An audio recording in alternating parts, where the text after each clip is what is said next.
Sunday night in Houston. Tom Brady threw 23 incomplete passes, his most in a game over the last 4 years, and addressed some of his offense's struggles yesterday.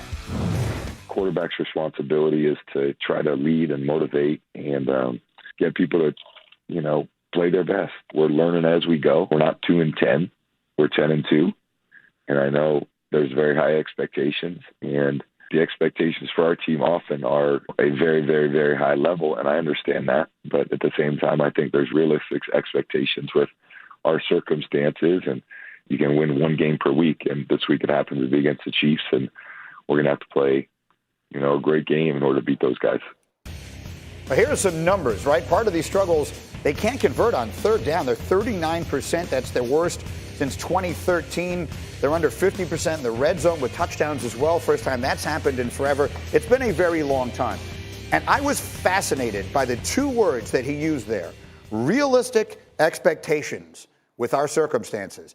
What exactly does that mean? What exactly are realistic expectations? Because in Foxborough, the expectations are winning the championship. And there's a reason why he offered for AB to stay at his house. Tom Brady knew. Tom Brady knew back in, September, early or late August, that he was going to need help.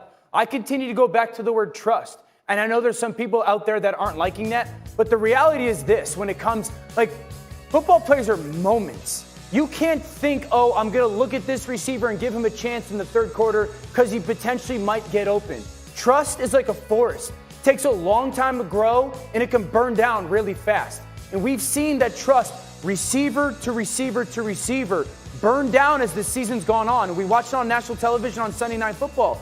Brady trusts one guy, and that's the realistic expectation. That was he saying. I have one guy that I feel that whether it's first, second, or third down, that if I have time to get him the football, I believe he'll get open. You were there. You were in that locker room. Tell me what that was like. Well, they're convinced that it will get better, but they're basing that on their history and their belief in the talent of the young guys. He trusts Edelman. And then you saw that third down graphic, right? If Edelman's doubled, where's Gronk? He's gone. Who am I going to throw it to? So you have the young guys. You have N'Keal Harry. You have Jacoby Myers. He's yelling at Myers in that clip because he pointed to him to go upfield, and Myers came back instead. And Myers said, I thought he was pointing me to come back to the ball, so I went back to the ball, but it turns out so they are not communicating. I mean, these are guys that were in diapers when Tom Brady entered the league, and he has not established a rapport with them yet to the point where he can trust them. They know it has to get better. They think it can, but I go back to the Super Bowl last year. Remember when the Super Bowl last year, when they needed that drive? Yes. They went to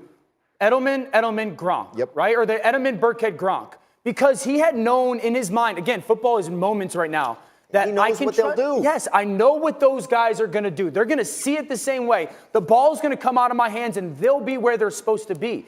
He's not there, and those receivers are not there. They might get open on a play, but again, is Tom Brady looking at them? Is the offensive line protecting good enough? Because they haven't played good this year as well. So, there's reasons why I can boil it down to one word for this offense: trust. And I'll boil it down to the two he used: realistic expectations. What exactly are they with the group that they have? Because you mentioned the one guy that they don't.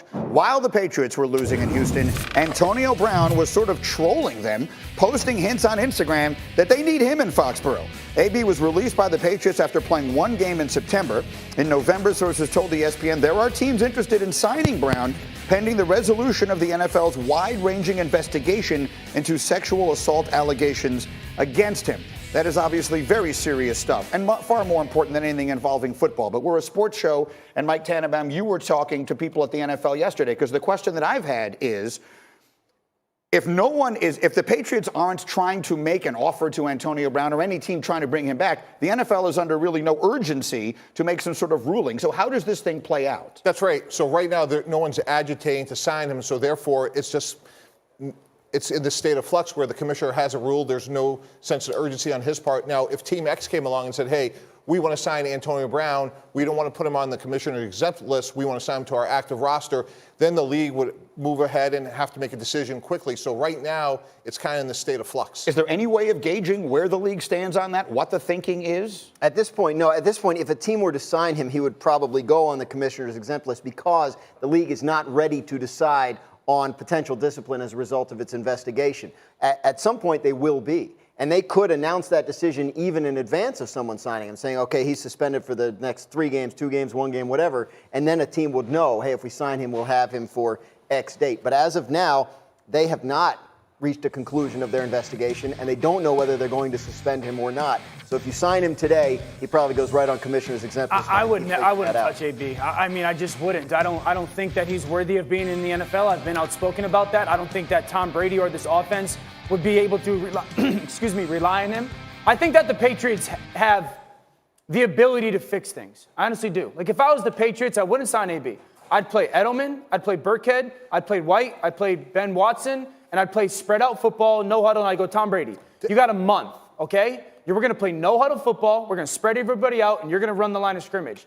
Get us ready to go win a Super Bowl. Dan, I'm not defending Antonio Brown, but if he is eligible and he has paid his price, our league has shown, with very few exceptions, that people of his caliber get another opportunity. And if you're a team that's desperate to get to the Super Bowl or the playoffs, and you have a rare and unique opportunity to add somebody of his ability, I believe he would sign once his eligibility was cleared up. Now, there's such a thing as burning bridges. There's another thing as like blowing them up and going back. And he did that with the ownership of the Patriots, which is the one place that is the most difficult to repair.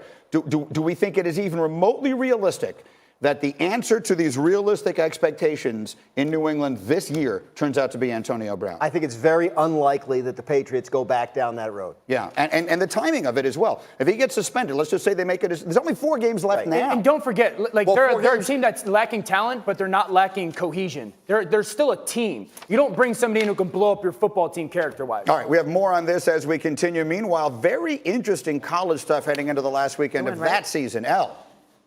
Yeah, to college football, Clemson, a 29-point favorite in Saturday's ACC championship against Virginia. The Tigers have won by at least 30 points in each of their last 7 games. They're rolling, led by Trevor Lawrence, and ETN. The Tigers' offense has now scored in 29 straight quarters. That's the second longest streak by an FBS team this season. Defense has been even better, though. Stop me if you've heard this before. Clemson leads the nation in defensive efficiency, and it's held every single opponent to 20 points or fewer. Yeah, Dabo knows they still have to win on Saturday or else. It's huge from a national standpoint because obviously if we lose this game, I mean, they're going to kick us out. They don't want us in there anyway. We'd drop to 20, you know. I mean, Georgia loses to this very same team, and the very next day it's how do we keep Georgia in it? We win to the team that beat South Carolina, and it's how do we get Clemson out?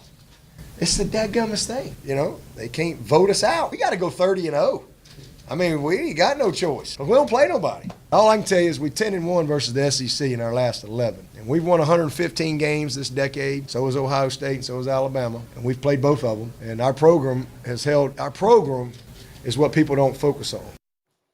Okay, well, Dabo brought Georgia into it, so I will too. They've got the 21st ranked strength of schedule to Clemson's 65. Anyway, go ahead and respond to Dabo. They're saying no one wants them in. Yeah, I think Dabo Swinney is the most annoying winner in all of sports. I mean, the guy just can't keep his trap shut. I mean, somebody just give the man a pacifier, send him to timeout, and we'll check in with him on December 28th when he finally plays a legitimate team during this entire college football season. Shots fired. I was going to say, tell us how you real feel.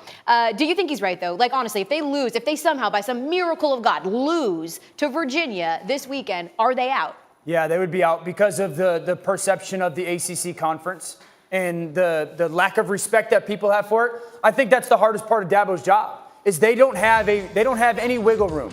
They cannot have an off Saturday. Again, I say this all the time about college football. These are 18 to 22-year-old kids.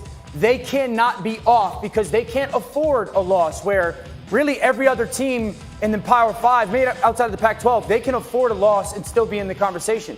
Listen, this is what Dabo's doing. He's talking to his football team through the media. He knows his football team is so great. He knows that they're going to handle the ACC championship against Virginia, and this is his way of keeping them on edge. He did this in the Florida State game this year. They were up 28-0. They're beating the doors off of Florida State. His kicker goes out and misses like a 30-yard chip shot field goal. This is not going to have any impact on the football game. Watch Dabo's reaction. Watch how he laces into this kicker. This is how he's keeping his football team sharp that he knows has long-term aspiration. He knows they're not going to get tested every week. So he's got to do things to keep them sharp. Clemson's the best team in America to me. I've said that for 2 months now, Clemson is the best football team in the country to me. Quarterback's playing the best. Their running back's playing the best. Their defense is playing the best. If that's the case, then Paul, then again, we all expect it's going to be a rout. But if that's the case, and they pass the eye test, then how would they be kept out of the playoffs should they because stumble? they haven't played anyone. Dan's correct. That's not really Dabo's fault. Texas A&M was supposed to be a good team. They were a 7-5 team. South Carolina went 4-8. Those are their 2 big non-conference games. And the ACC speaks for itself. I mean, they are playing the University of Virginia in football, not basketball. Yeah. In football for the ACC championship. Tony Collins had those defensive guys playing. And you will not have a problem finding a ticket Saturday night in Charlotte, I promise you. Yeah, I imagine that it won't be a sellout, but we'll certainly see. Also, Georgia beat 4 ranked opponents this year. Where'd you go to school? I didn't go to Georgia. I'm just a Georgia fan, like most Georgia fans that have never went to Georgia. Coming up on Get Up, it's a hard school to get into.